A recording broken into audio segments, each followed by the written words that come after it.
Hello everyone, this is Defense Politics Asia, and this is the summary for the day of 232 to 233 for the 13 and 14 of October. And let's start off with weird statements. So Elon Musk say that Starlink will no longer provide free service to Ukraine for the satellite communication service, following Manic Andrich recommendation, according to Elon Musk, because this ambassador of Ukraine told Elon Musk to F off, and so Elon Musk decided to F off. Yeah, kind of a stupid way of self-pointing. And the EU mentioned or announced that they will start to train 12,000 people for Ukraine. So they will be training 12,000 troops for Ukraine in November. So this comes after a meeting of foreign ministers in Luxembourg. And over at the Russian side, Putin mentioned that they have completed mobilization for 222,000 troops, or rather they mobilized 222,000 people out of the 300,000 that they are planning to mobilize. And so they say that 16,000 of these mobilized troops are already in combat operations, and there is 33,000 has already assigned to units. And they give some kind of a timeline for us to understand the time frame of the mobilization. So they say that the initial training takes around 5 to 10 days. So basically it's just a refresher training, and then another 5 to 15 days where they will be sent to the units and to coordinate in the troops. So basically 5 to 10 days of refresher training and 5 to 15 days of unit assignment, and then they will be sent to Ukraine, I guess. So that actually, if you take the longer time, 10 plus 15, that's actually 25 days. That's actually almost a month to prepare a troop to be sent to Ukraine. And interestingly is that by this point we are around week 3, I guess, from my vague memory. So there's only, let's say if this 16,000 is separate from this 33,000, then we are talking about 49,000 troops out of the 300,000, which maybe is around, like, let's say round up to 50,000. So that is 20% of the troops are already in units. And I believe that in another week or two we will probably see a large, at least half of all these people are going to be sent to unit. So 33,000 are in unit, but they are still not sent to Ukraine just yet.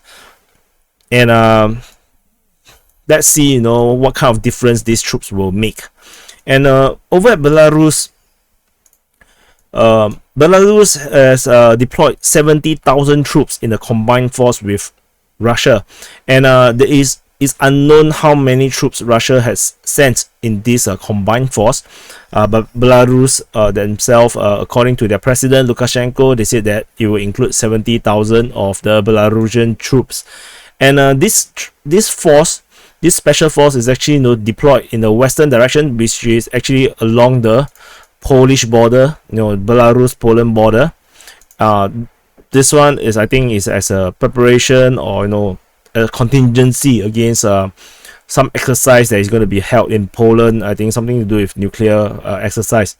So they say that nuclear weapons may appear in Poland. So this is very alarming, which is why they are also starting counter-terrorist operations, because they receive intel that the West has trained insurgents and that is planning to overthrow the Belarusian government. So they are announced this countrywide counter-terrorist operation, and in fact they also announced that this entire area of forest is now banned.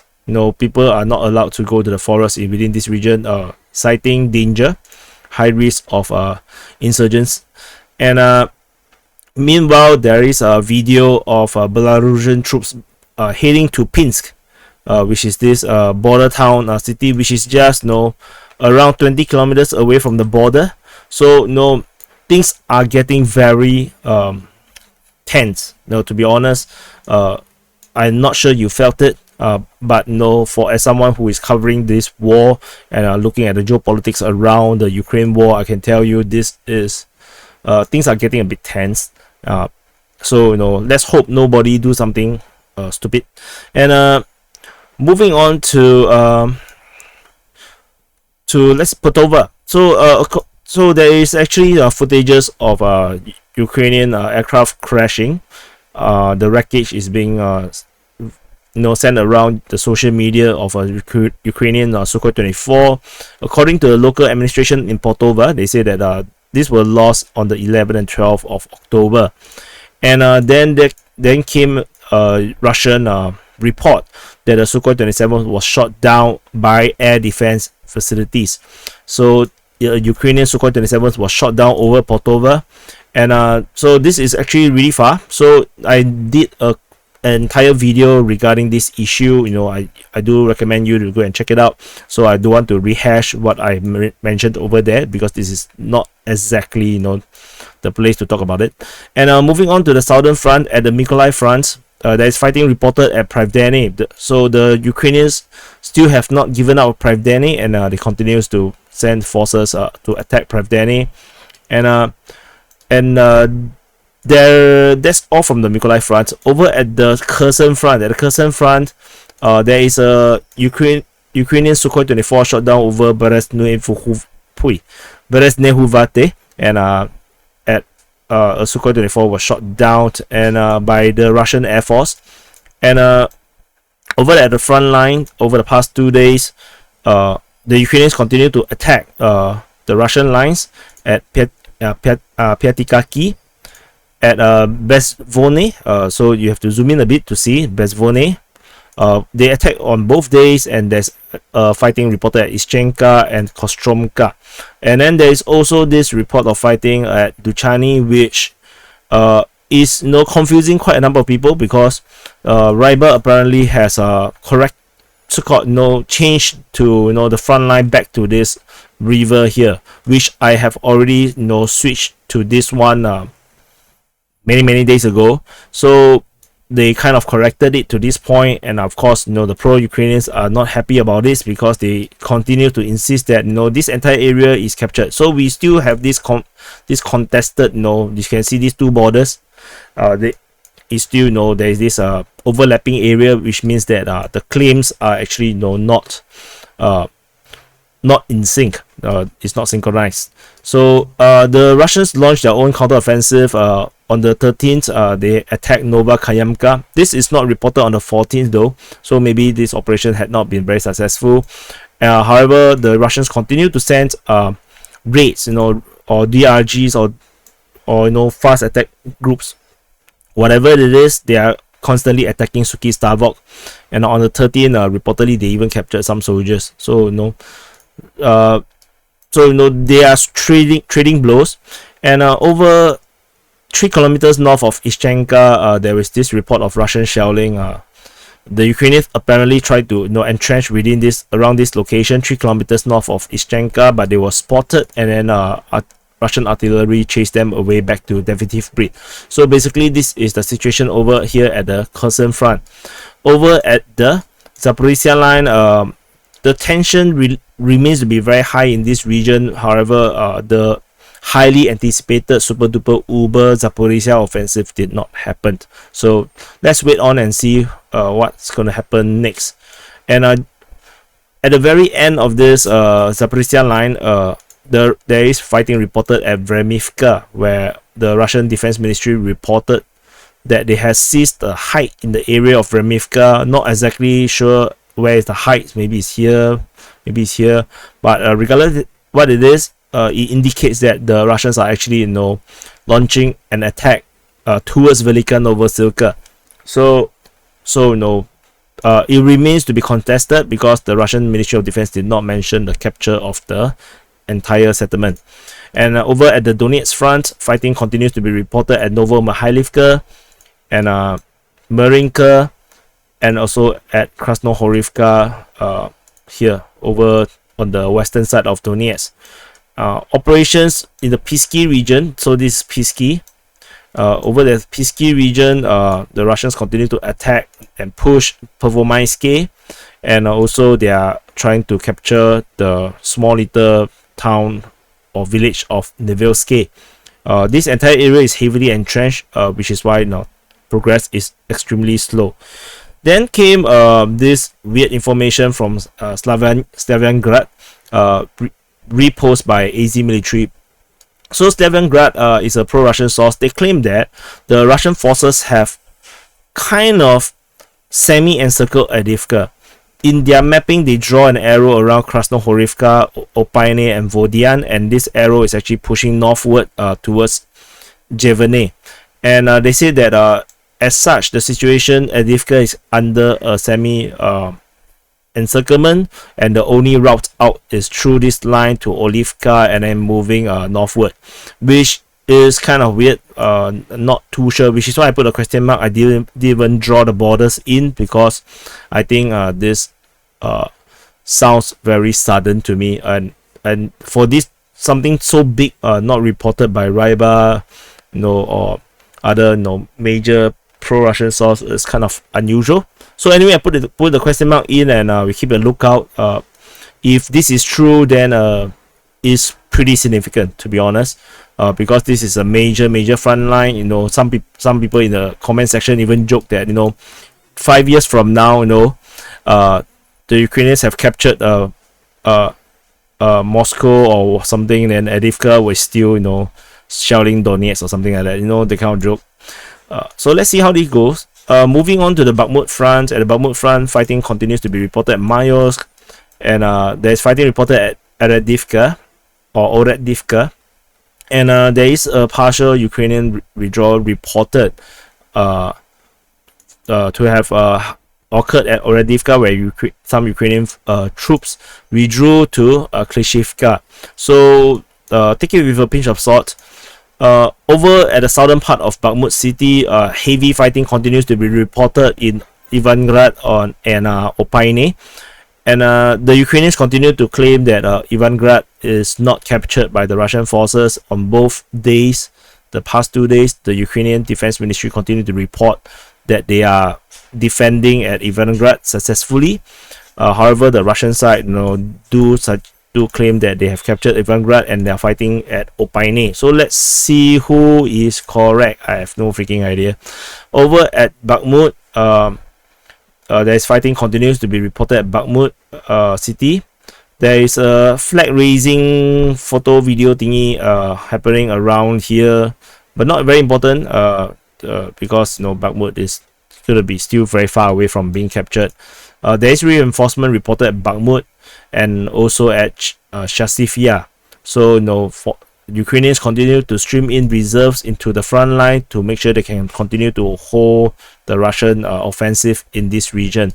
And fighting continues to be reported at Bakhmutske as well as at Soledar. So according to the latest information at Soledar, they said that the Russian forces have pushed forward 400 meters, capturing 2 streets. No idea where is it. So not important. Let's see how this goes. And there's fighting reported at Yakovlivka, and we into the Siversk Front. There's fighting reported at Vesely, Bilohorivka, Berestove, and Sperne. At Sperne, the Deep State UA reported the Russian forces have partial success. Not exactly sure what that's supposed to mean.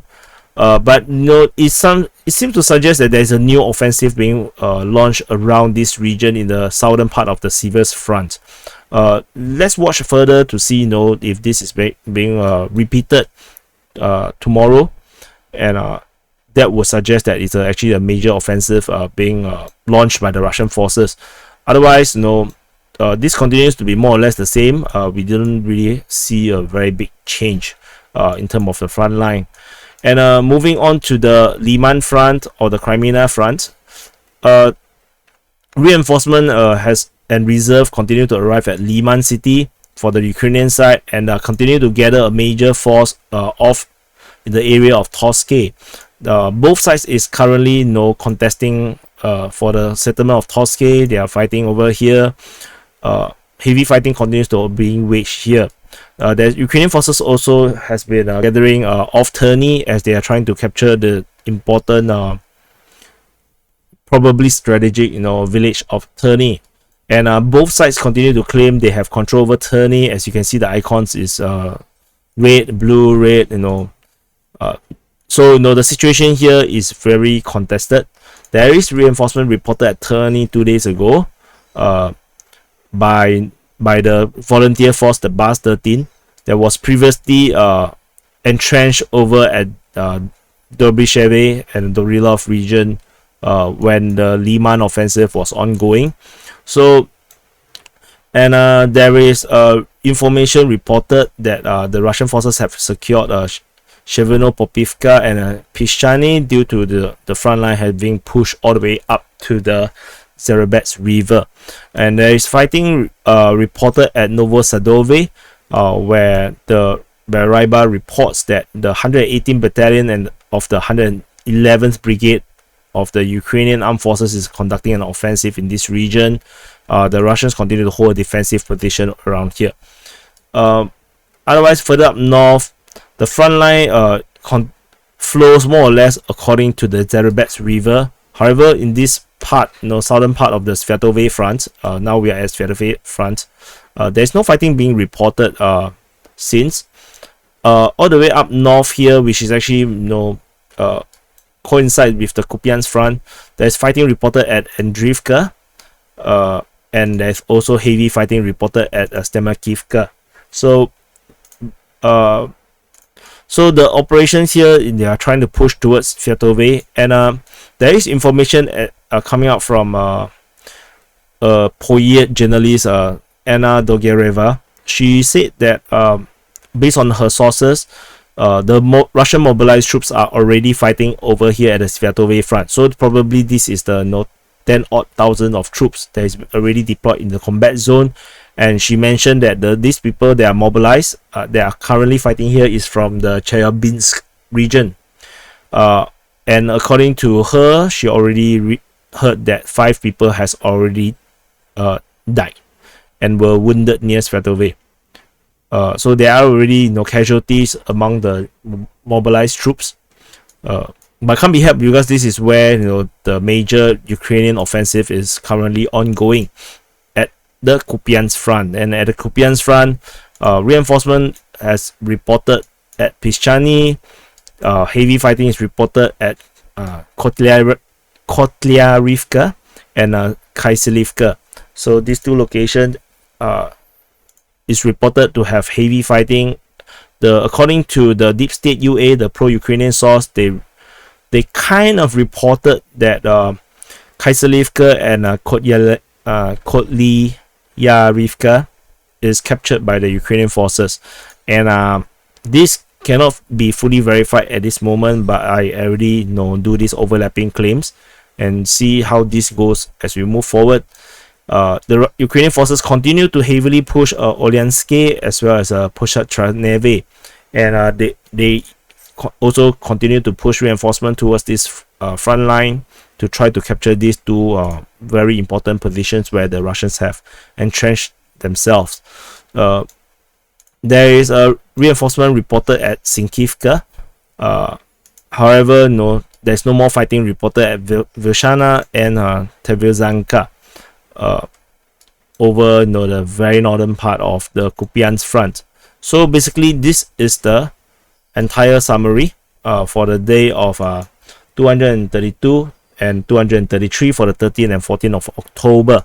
And so just to chit chat a bit, I've been trying a lot of funny things on the channel to see how things perform. Yeah, and no choice. The YouTube algorithm don't really want to favor DPA, so no choice. But regardless, I still have you guys, so I'm very thankful. Do help to press the like button. Do share this with your contacts that might be interested. If you have any suggestion, you can definitely put it in the comments. I'll try my best to read it. Sometimes it's a bit difficult because there are hundreds, sometimes 1,000 over comments, which is not practically readable. Or you can also reach me, through email and other means like Discord or whatever. So so don't worry, you can always find ways to contact me to give me suggestions. And if you have not subscribed, do subscribe. And thank you for watching, especially if you reach all the way here. I'm very, very grateful that you watched the whole video, and I'm very honored and very humbled by your trust and support. And I'll see you in the next update.